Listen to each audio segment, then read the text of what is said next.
Dumelang, welcome to Face the Nation. My name is Clement Banyatela. Great to have you with us here on SABC News. On the show tonight, the Freedom Front Plus has joined the Government of National Unity. The party said in their statement released this evening that it wants to help restore and rebuild South Africa.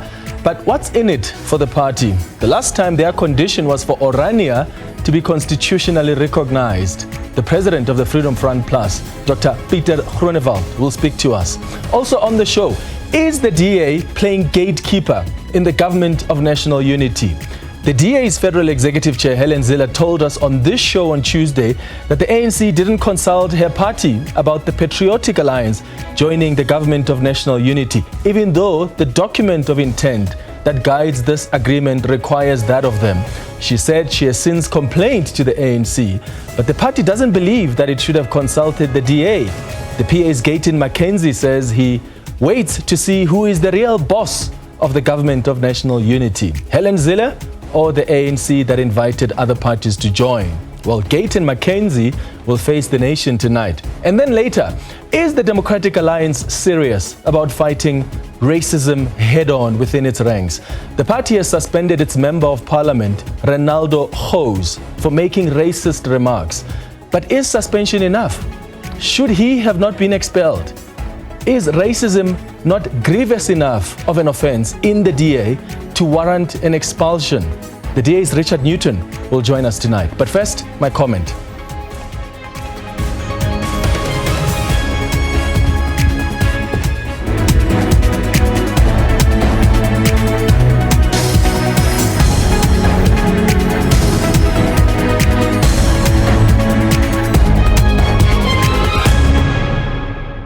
So, the Democratic Alliance has suspended its Member of Parliament, Renaldo Gouws, after a video of him surfaced making racist remarks. There are other videos of him, in fact, which have been on social media already over the years, where his discrimination against people is so glaring. So how did this get past the DA? Because despite his visible social media profile, the party still deployed him to Parliament, which makes you wonder about the DA and whether it's sensitive or even its sensitivity or lack thereof to the plight of racism in this country. Here is the latest clip that has emerged of Renaldo Gouws from years ago calling for the killing of black people. And in this video, he uses the N and the K words several times. Now, for those of you that don't know out there, okay, when in South Africa a person says or when in America a person says, what do you think they refer to? They try to use a derogatory term for black people, okay? In South Africa, when a black man says, kill the boer, kill the farmer, he's not talking about farmers, he's talking about white people, okay?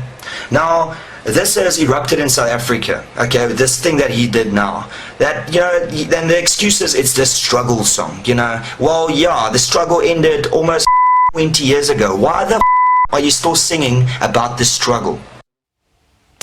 This is the video that prompted the DA to suspend him. The party says in its statement that, and I quote, the DA has established that the video in which Renaldo Gouws uses execrable language is in fact genuine and not as fake as initially suspected. The DA Federal Executive has therefore suspended Mr. Gouws with immediate effect while he faces disciplinary charges before the party's Federal Legal Commission, end quote. But what on earth is execrable language? That's how the DA describes this racist, vile, disgusting video of Renaldo Gouws. They say he used execrable language. Let's look at what execrable means. It means extremely bad or unpleasant, which is true. What Renaldo said is extremely bad and it's unpleasant, but above all, it's racist. So why is the DA not calling it what it is? There's no reference in their statement of racism, and yet this man uses the N and the K words repeatedly. Now, John Steenhuisen was asked about other videos that were previously made by this gentleman that emerged, in which he makes almost similar disparaging remarks about black people. And this is how John Steenhuisen responded on Inauguration Day. I think the remarks need to be seen in their context. He's apologized for them. It was 16 years ago. When people are young and irresponsible, they're young and irresponsible. He's acknowledged that. He realizes he's now a member of parliament, and he now has to abide by the rules of the caucus. And that clip is courtesy of IOL. John Steenhuisen says he was young and irresponsible. Young and irresponsible. That explanation is supposed to be sufficient? How does John Steenhuisen and the DA not realize that no racist person gets rehabilitated from racism by just apologizing? What has he practically done, this Renaldo guy, to be a better human? Did he go to sensitivity training? Has he attended reconciliatory sessions? What has he done to demonstrate that he is different now? Did the DA ask him that? Or did they just simply accept his apology because he was young and irresponsible, as John Steenhuisen says? The Human Rights Commission has stepped in. They will be approaching the Equality Court for some accountability. They believe that Gouws' remarks constitute hate speech and harassment.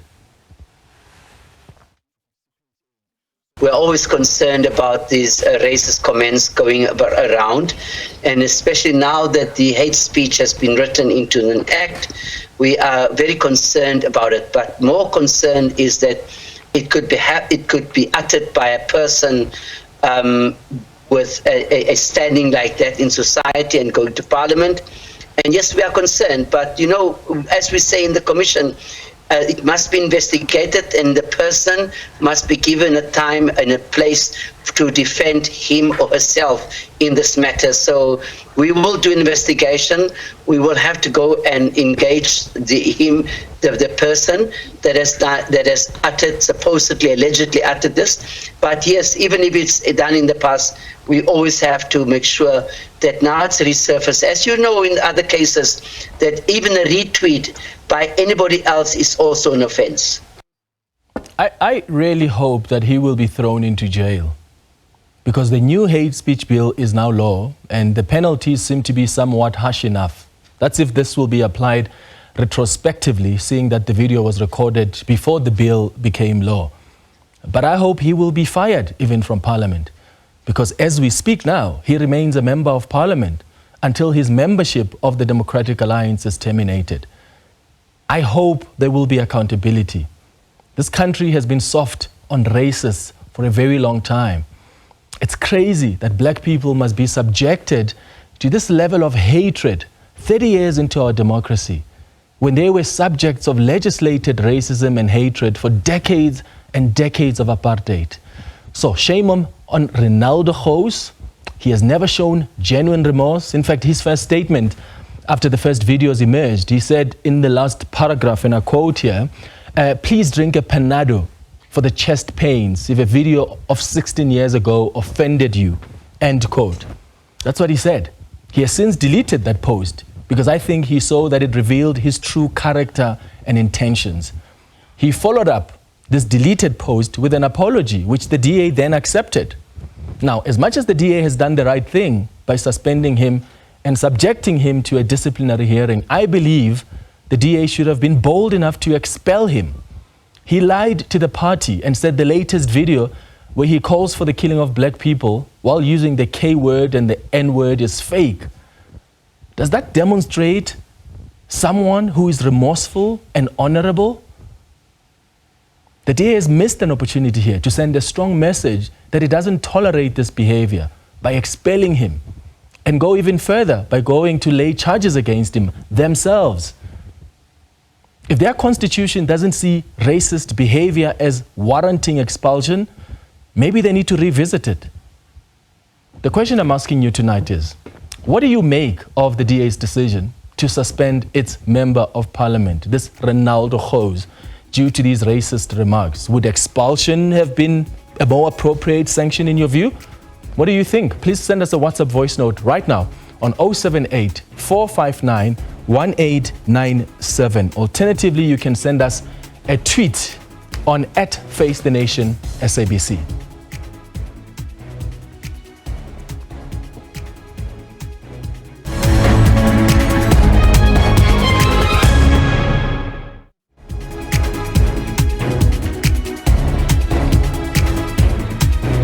Now, the EFF, the Freedom Front Plus, that is, says it has decided to accept an invitation to become part of the Government of National Unity. The party says it will contribute to the drafting of better policy directions to get South Africa back on the right track. It says Parliament's oversight of the executive must also be restored. The Freedom Front Plus leader, Dr. Pieter Groenewald, joins us now via Zoom. Mr. Groenewald, thank you so much for making time for us. Why have you decided to join the Government of National Unity as the Freedom Front Plus now? Well, we decided to say that our slogan, and you've mentioned it, we said in the election, we want to rebuild and restore what happened in South Africa. Well, let me put it this way, let us restore and build South Africa. That's what we want. Now, firstly, we must understand the process when we talk about the Government of National Unity, and President Ramaphosa has also put it very clearly, that it is a process where individuals are invited, political parties are invited, and if I say individuals, there is going to be a dialogue, and part of that dialogue will also civil society. And President Ramaphosa said in his inauguration that all inputs must come to a final document that will be part of the Government of National Unity in terms of policy. And we decided that we want to participate in that process, like we said. And that's why we took the decision to say, and remember, it's a declaration of intent, that we will go into that process so that we can put forward our policies and the way we see how to restore and build South Africa.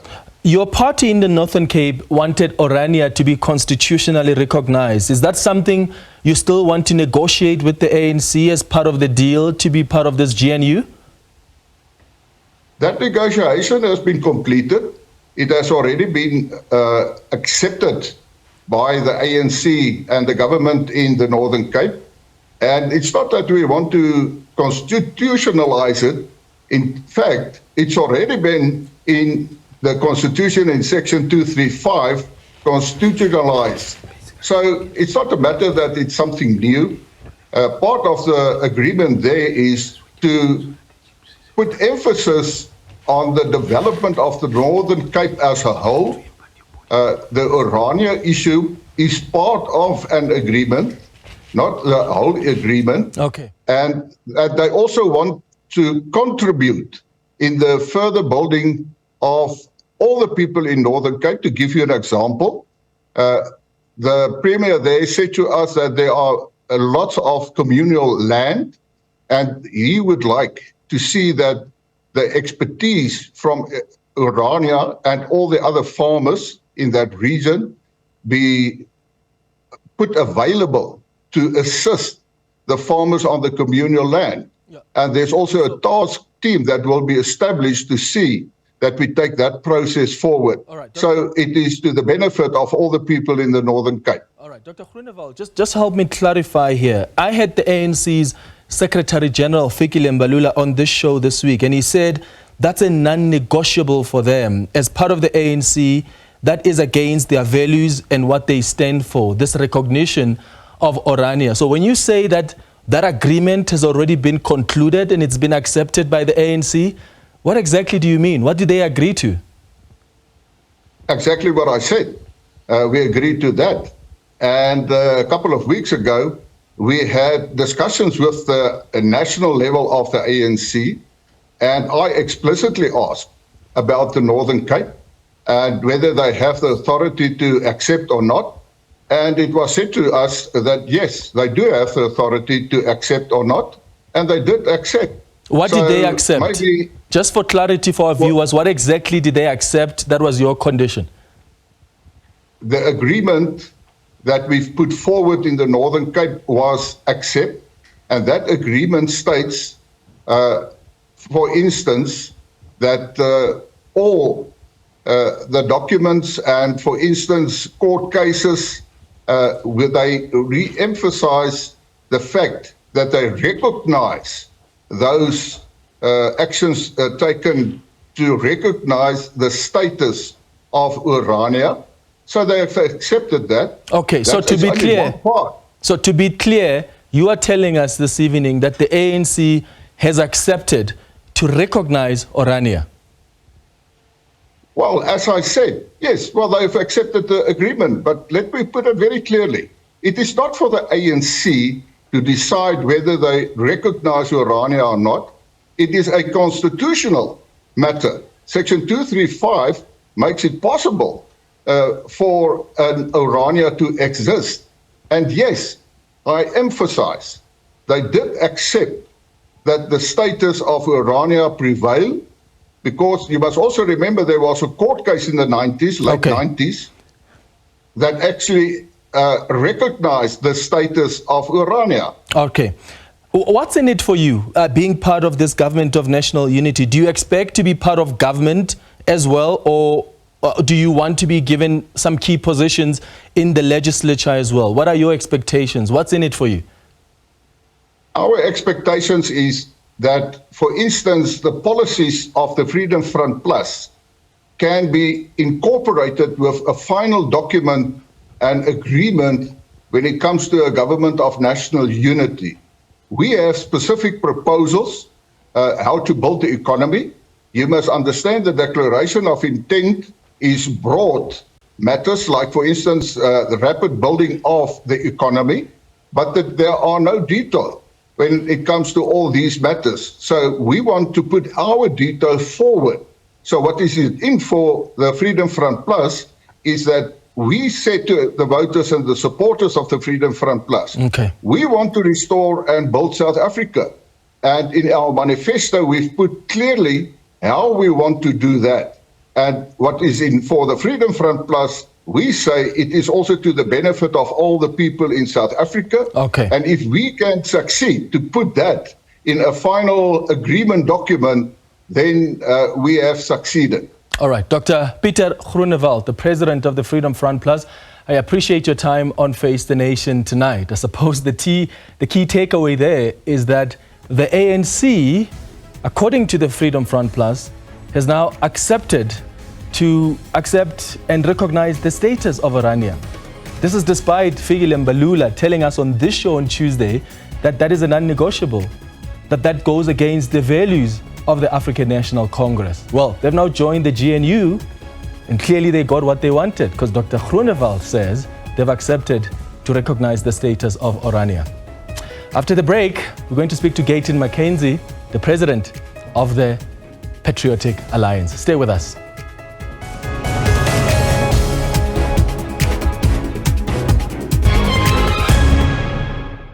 Welcome back. We've been asking you tonight what you make of the decision by the DA to suspend its Member of Parliament, Renaldo Gouws, due to racist remarks. Would expulsion have been a more appropriate sanction? Let's take a look at some of the tweets that have come through so far. Chipia Nkandla says the DA's decision is inappropriate. Suspension is the first step, and considering all the evidence against him, expulsion is likely to follow. Sipho says, where's Zille to answer our questions? She prides herself that the DA candidates write assessments and must achieve certain levels to be selected for parliament. Where is value diversity in that assessment? Gouws and Ian are unable to pass such. Councillor Theo says the DA is selective when applying sanctions. Renaldo needs to be expelled. As a country, we have been through too much with regards to racism. Melikaya says, hi Clement, they acted under pressure from the public. Otherwise, they were very happy with him. One wonders, don't they conduct background checks on their potential public representatives? And that's a valid question, which I'll be asking the DA's Richard Newton, who'll be joining us before we wrap up the show tonight. Now, the recent addition of the Patriotic Alliance to the Government of National Unity has stirred up controversy among coalition partners. Well, perhaps when it comes to the DA specifically. On Tuesday, I had a conversation with the DA Federal Chairperson, Helen Zille, who emphasized that Clause 24 of the GNU Statement of Intent mandates the ANC to consult with current partners before admitting new parties into the GNU. Zille stated that there was no consensus on including the Patriotic Alliance in the Government of National Unity. Well, the president of the Patriotic Alliance is Gayton McKenzie, and he joins me in studio. Good evening, Gayton. Thank you so much for making time for us tonight. I have to first get your reaction to what Dr. Groenewald told me tonight, that the ANC has accepted to recognize the status of Orania. I think he's lying. I just, does he have a document to prove that? Because I mean, like, I've been to Orania, and they're doing good work in Orania. The country, the place is going forward, but it is against nation building. You can't have tomorrow people are going to come and say the Western Cape must also be independent from South Africa. I just think that, you know, I'm shocked. If the ANC has agreed to that, you know, I'm a bit angry about it, because these people are not the kingmakers in the Northern Cape. The ANC could have just asked us. We voted for the ANC anyway in the Northern Cape. They were almost at 50%. They could have just brought you guys in. But we voted for them in the Northern Cape, which took them to 50-something%. We've got more seats than the Freedom Front Plus. And I just think that it's a nonsensical thing to agree to. And if the leaders of the Northern Cape has agreed to that, it needs to be reversed with immediate effect. Let's look at now what Helen Zille told us on the show last week. And in fact, you released a statement following that conversation with him. The statement that was released was responding to what Helen said about the need to consult some of the members of the GNU. How do you guys understand Clause 24? All right, so before I get to Clause 24, I think it's important that your readers must understand what transpired here since the result came out. The African National Congress approached us before they approached the DA. They approached EFF before they approached the DA. They approached MK before they approached the DA.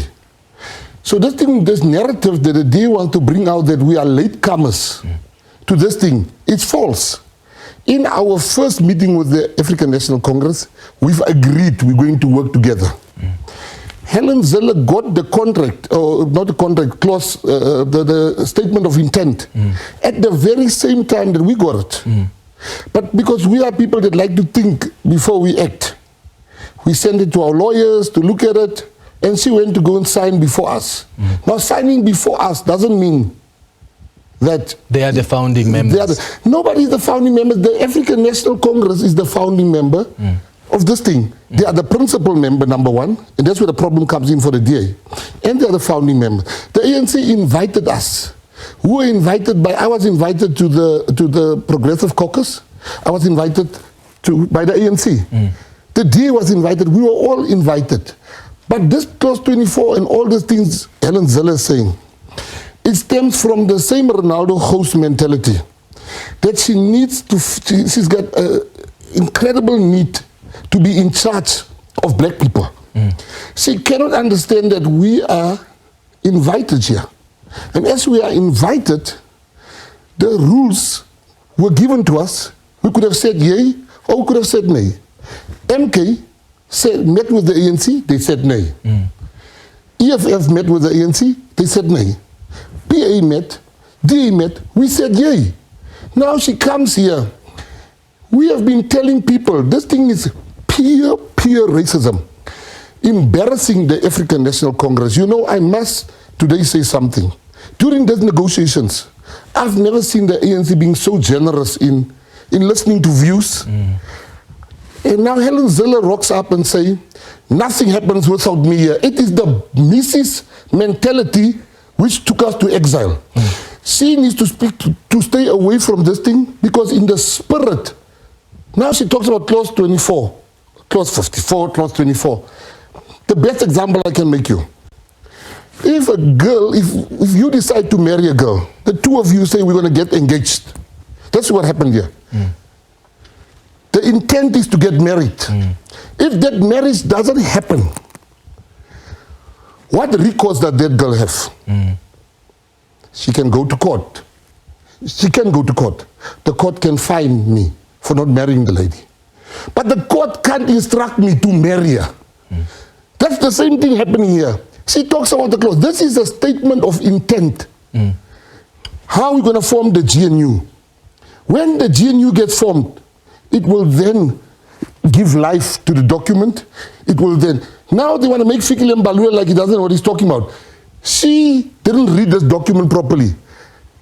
My brother, that thing means nothing. And another thing that she said, that she seems to think the ANC doesn't also understand, and I'm interested to hear what your interpretation is as the Patriotic Alliance, is clause 19, which speaks about sufficient consensus, because it talks to the parties representing 60% of seats in the National Assembly. And Helen Zille says it's not seat in the government of national unity, it sits in the National Assembly. And according to her, that means the ANC doesn't have that 60%. Even if they bring in you as the PA, the IFP, the people that have already signed, they don't get 60%, which means when there's a deadlock, the ANC would have to consult with the DA. The DA would have to rubber stamp whenever there's a deadlock. How do you understand clause 19 of this statement of intent? 19, number one, the ANC doesn't have the power to decide what happens in the National Assembly. Let's start there. So how can the ANC brings out a document that says all the parties in National Assembly? Since when does the ANC decide for the Freedom Front Plus or for the EFF and for the PA for that matter? Sufficient consensus is for the parties that are signatories to the document. She's now realized what she's done. That Fikile Mbalula and his negotiators has got the upper hand. They outplayed Helen Zille. What does she do? She's trying to ridicule them here on your show. I watched the show. She's trying to make them look stupid. She's trying to make that esteemed team like didn't know what they're signing about. The ANC, the PA, the PAC, we can form 60% of sufficient consensus in the GNU. In the GNU. Where does she get these things? Here's the issue. Helen Zille knows that, you know, for me, somebody said something so profound. Helen Zille said nothing different than what former President Jacob Zuma said. He said, this is a coalition. By her saying that nothing can happen without her, it makes it a coalition. She wants to insert her in this thing. You cannot tell, there's some rights that the Constitution gives the president. I would like to become Minister of Home Affairs. I would like to become Minister of Police if Home Affairs... She actually said if the president appoints, gives you guys ministerial position, she's still going to complain to the African National Congress. She's a Karen. She can go and complain. She can go complain. She's the queens of all the Karens in the world. Let her go. By who's she going to complain? I don't even have the right to tell President Ramaphosa, you have to make me this minister, because the Constitution enjoys him that right. It's his prerogative. It's his prerogative who he appoints. If he wants to appoint me this weekend as the minister, she can go and cry and cry. She must just not go and cause problems, toy somewhere, because if she doesn't have papers to toy, I'll go and arrest her if I get as the Minister of Police. How would you feel if President Cyril Ramaphosa doesn't give you as a Patriotic Alliance any ministerial positions? As you say, you did say you would like Home Affairs. I think you also indicated, if not Home Affairs, maybe the Police Ministry. If you don't get any ministerial position, are you still okay to stay within the GNU and support the ANC? Depending on what do I get if I don't get the ministerial position. What would you like to get? I am there, my brother, you must never make a mistake with the Patriotic Alliance. We are there for power. Power to change lives, power to give jobs, power to give our people bursaries, power to stop the killings in our communities. We are not there for ambience. So if President Ramaphosa is not going to give us something, he needs to say what he's going to give in return. And if we are not happy with it, we will not insult them, because the GNU, it's for me, it's just such a generous, brilliant idea for this time in South Africa. We will just leave because we believe the road is long. When you say we'll just leave, you would leave the GNU? Yes, if you don't get any ministerial position. Not necessarily ministerial position. Or it could be maybe in parliament as well. If we don't get sufficient, let me use the word sufficient, which is now, if we don't get sufficient satisfaction that our votes, people voted for us. We are here. And those people that voted for us, they want value for their vote. Now, if I look at what they offer, but I'm not going to insult the president if he feels I don't need to, so there's no space for me. I will not go and complain. I will say, President, thank you very much, even just for considering us, for inviting us. And I will get leave because I know the road is long. 2026, 27, they might need us. And I'll remind the president, do you remember? You did this to us that time. Go back to your current Helen Zeller. Let her help you. Here's the last thing I want to also mention on that issue. You know, it is so wrong. It is so wrong what Helen Zeller has done. Because the whole conversation now is about her controlling the ANC and controlling us. She says she must be consulted for any party you want to join. Why is she not complaining about Freedom Front Plus, the join? She's not complaining about the white party. But the colored leader must now first, she spiel. The colored leader, I would not need a complaint. And if the ANC is going to listen to this woman, the only reason why they don't want the PA there is for one reason only. Because we are the only people that can unseat them in the Western Cape. And now she's already playing politics instead of putting the country first. I am saying, PA, you know, I walked over there with a vote. I must tell you something. I walked over there, I started to laugh. I told one of the ANC leaders, hey, this thing of GSU is hard. I'm doing this for my country. I'm going to vote for this speaker of them, Ms. Lotridge. Then President Ramaphosa calls me, like, what did you say to them when they laughed like that? I said, hey, President, for the sake of the country, I'm going to vote for the DA for the first time here today. I even said, can I see who this lady that I'm going to vote for? I did it for country duty. Our country needs, we are at the stage where we either die or we rise. You voted for them in Johannesburg, though. And that was in 2020. After 2016. And what happened? No, they voted for us too. And what happened when they were trying to control us? You left. We left because you see, my brother, my father, and my grandfather, they said Yabas, Nyebas. You see me, I can never say Yabas. Never say that. So, and the people that I lead, they can't say Khimanet. It appears to me that Helen Zille doesn't trust the PA because she feels you guys can always pack up and leave when you don't get what you want. Because when you voted with the DA in the city of Johannesburg, for instance, there was a time you wanted a particular portfolio for your members, one of your members or one of your leaders to be an MMC of one of the portfolios. When they didn't give you that, you packed up and you joined the ANC. Yes, because I'm not here to be liked by Helen Zeller. My Dexel, my partner loves me. Why would I want her to love me? I'm not here to be loved by her. You see, I'm not those blacks that needs white love. Let's be clear on that one. I will never ask her permission. I'm not there for her satisfaction. I am being invited by the Secretary General of the African National Congress, Comrade Fikile Mbalula, invited us. I am there. He's the principal of this agreement by virtue of the number of votes that they got. Now she wants to be... Imagine you come to a man's house, you say, no, before his wife was make food for him, you must first be consulted. That's what she's saying in general. What would you like if, because you're saying you're not going to go around and criticize President Cyril Ramaphosa if he doesn't, give you any ministry, as long as you get power somewhere. Somewhere is the legislature. So if you don't get a ministry, what would satisfy you as a Patriotic Alliance as being consulted and being taken seriously by this government of national unity? Would you like a committee chair in Parliament? No, I'm not there for committee chairs. My issue is that if they don't feel they need me where I can add value. Which is in the ministry. Which is in the ministry. I believe, people have this, particularly we black South Africans, have this problem of ridiculing people when they put up their hand. Making fun of people, but their hands are down. You mustn't laugh at a person. I am saying, I grew up in the gangs. I went to jail at a young age.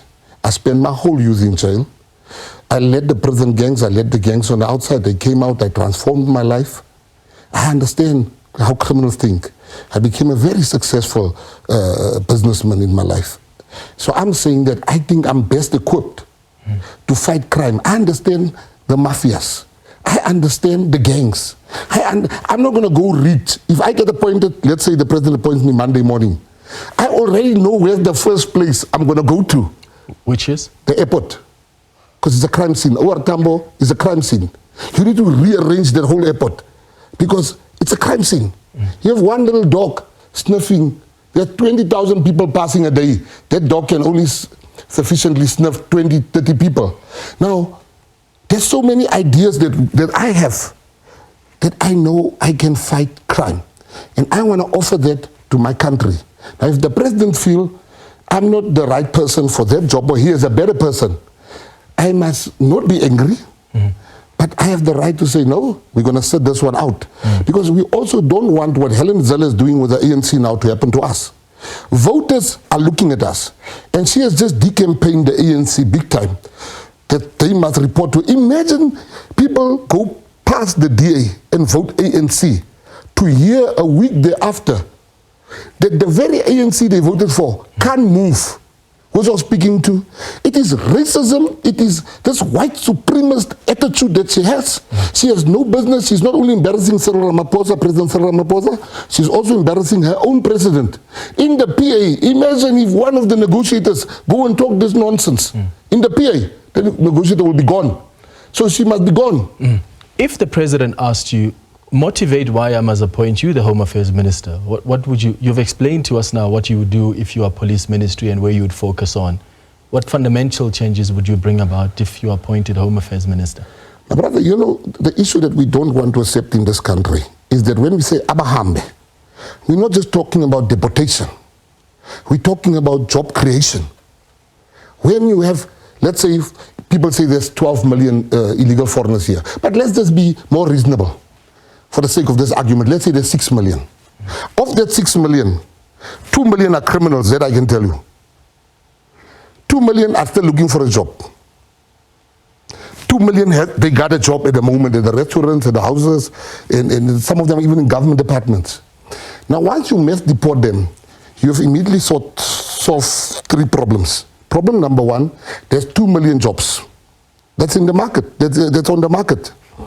Secondly, you've immediately made sure that 2 million criminals are out. Thirdly, these people, load shedding, now you're reducing the load on the grid because now the grid does not need to provide for 2 million people. I can go further. Hospital lines will get shorter.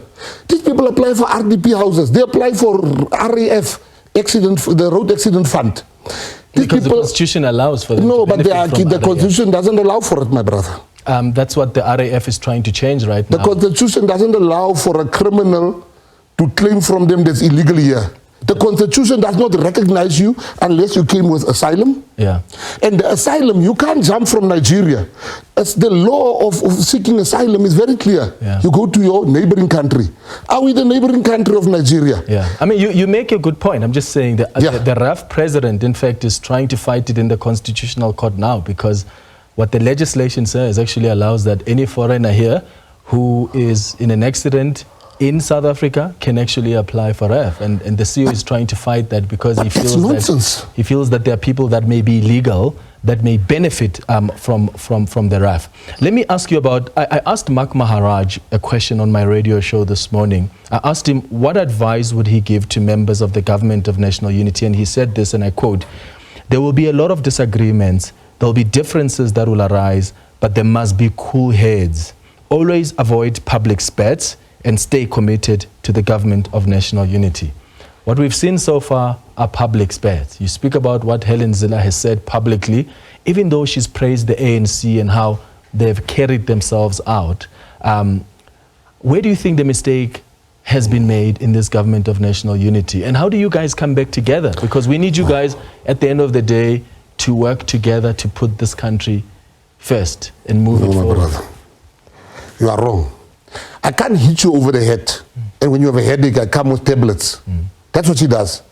She insults the ANC. She humiliates all of us. She says, I need a permission to be part of something I have been invited to. Imagine people are getting married, they're inviting all of us, and then people say, why don't you ask me permission for Gayton to be at this wedding? What nonsense is that?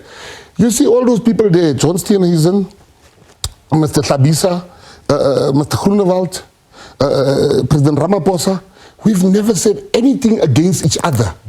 Let us hit the problem where it is. Let's not skirt around the issue.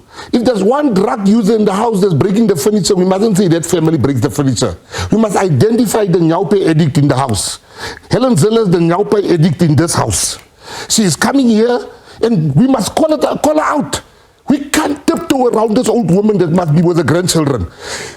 Me, they better take me now out of the GNU, because this woman will never control me. If she's used to controlling non-white people, it's got a fast loop by me. If she's already trying to control me before I'm in the door, who's she? Then they must rather tomorrow or whenever we meet the president weekend, he must tell me. I'm going to tell him, because I can't be controlled. I'm not my grandfather. I grew up seeing my father saying yabas, niyabas. My father was slapped by white people in front of me. Now I must come, this old woman must come tell me, we don't want you here. Who's she? Is this a house this? No, me. Then for the sake of peace, for the sake of her going on with her supremacist ideas to control and want black people to ask her permission, the PA must just gently, because on Spaizani. Just lastly, has President Cyril Ramaphosa consulted you? He's in the process of constituting government. He's talking to people that he will be considering for position. Has he spoken to you as the PA? I got an email only that said the president will make contact with me. Okay. I'm walking with my phone like this. Hoping that the call comes. Yes. All right, Gayton, McKenzie, I appreciate you making time for us on Face the Nation tonight. Thank you. Thank you very much. After the break, we'll speak to the DA's representatives who will be talking to us about the suspension of Renaldo Gouws from the Patriotic Alliance. Stay with us here on Face the Nation. Thank you.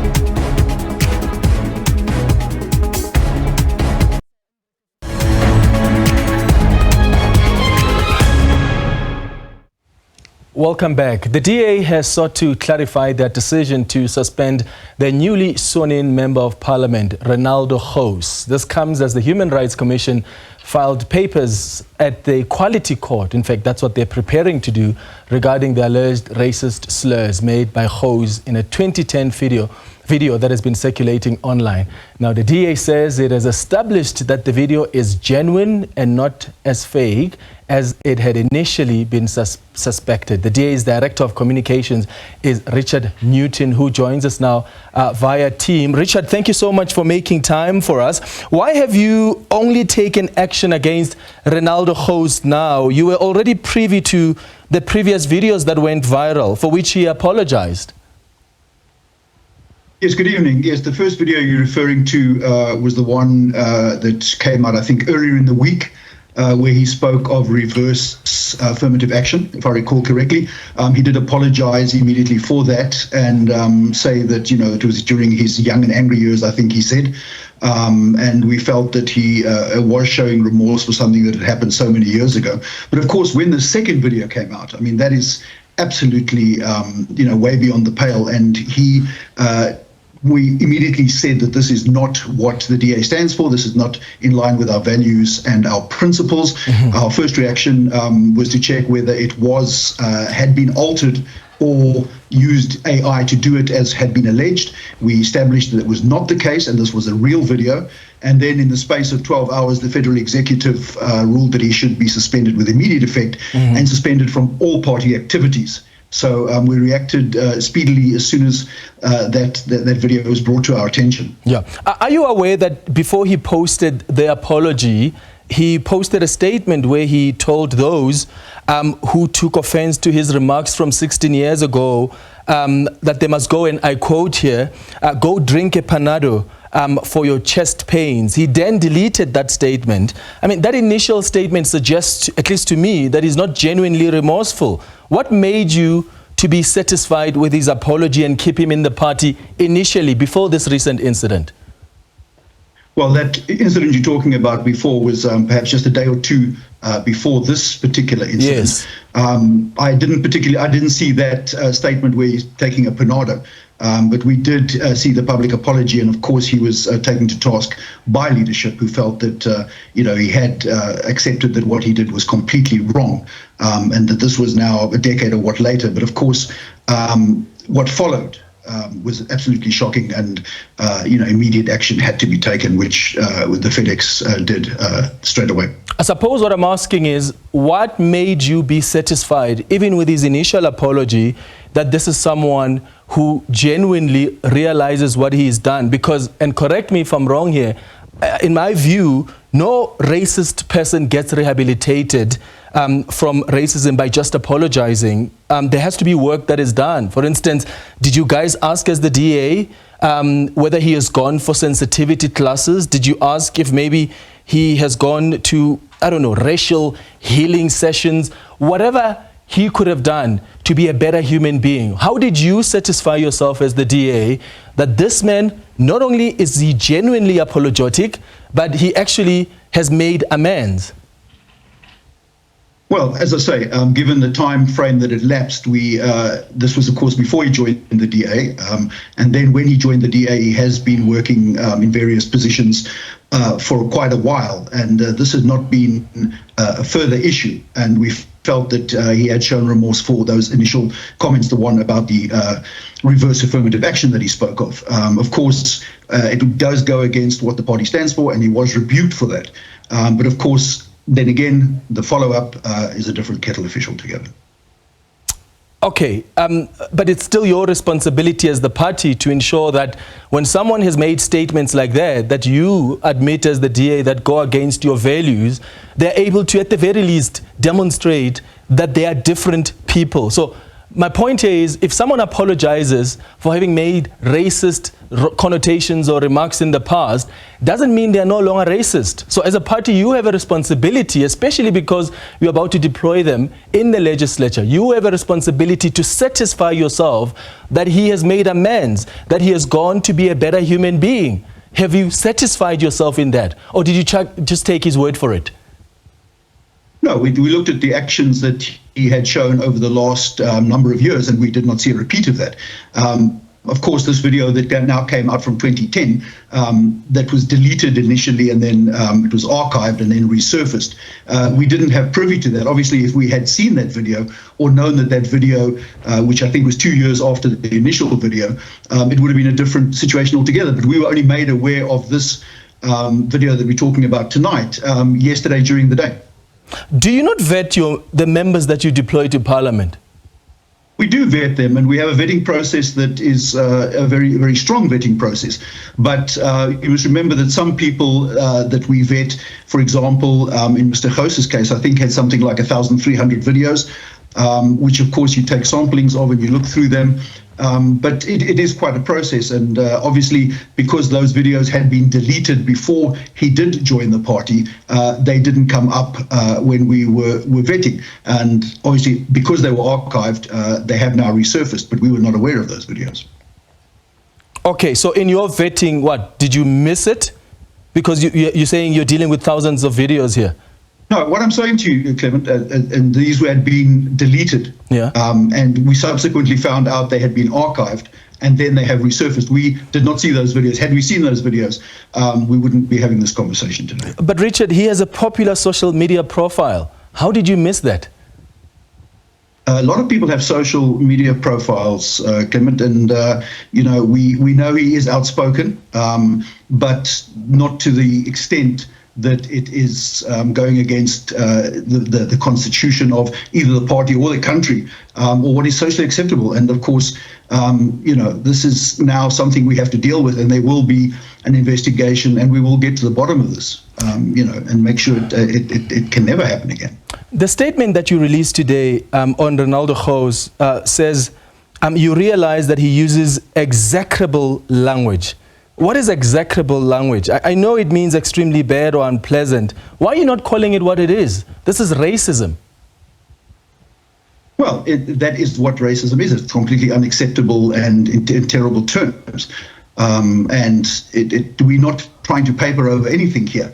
This is why the action was taken so swiftly by FedEx, and why we will get the disciplinary process from the FLC underway as soon as we can. And there will be a hearing as soon as we arrange the time for that with the panel that will be appointed. This is something that cannot be left hanging in the air, and we're determined to get to the bottom of this. and to get all the facts and also give Mr. Gouws his chance to speak and get this sorted and dealt with as speedily as is possible. Yeah, Richard, the statement you released today doesn't even mention racism once. And yet, in the video that is the DA you say you have authenticated, you can clearly hear this chap using the K word several times. You can clearly hear him using the K word several times. But you're not calling it that. Of course, what he has done is extremely bad and it's unpleasant, but it's racism. And it boggles my mind that in your statement, there's not even one word that references that. Yes, but I mean, we have said this is totally unacceptable. It goes against all our values and principles. It goes against the values and principles of the Constitution in this country. And we will take the action that is necessary there. If you want us, to call it racism, that is fine. It is a racist comment. But we are saying that it goes against our values, it goes against our principles, and this process now of the disciplinary action must follow as speedily as possible. What does your constitution as the DA say about racist behavior?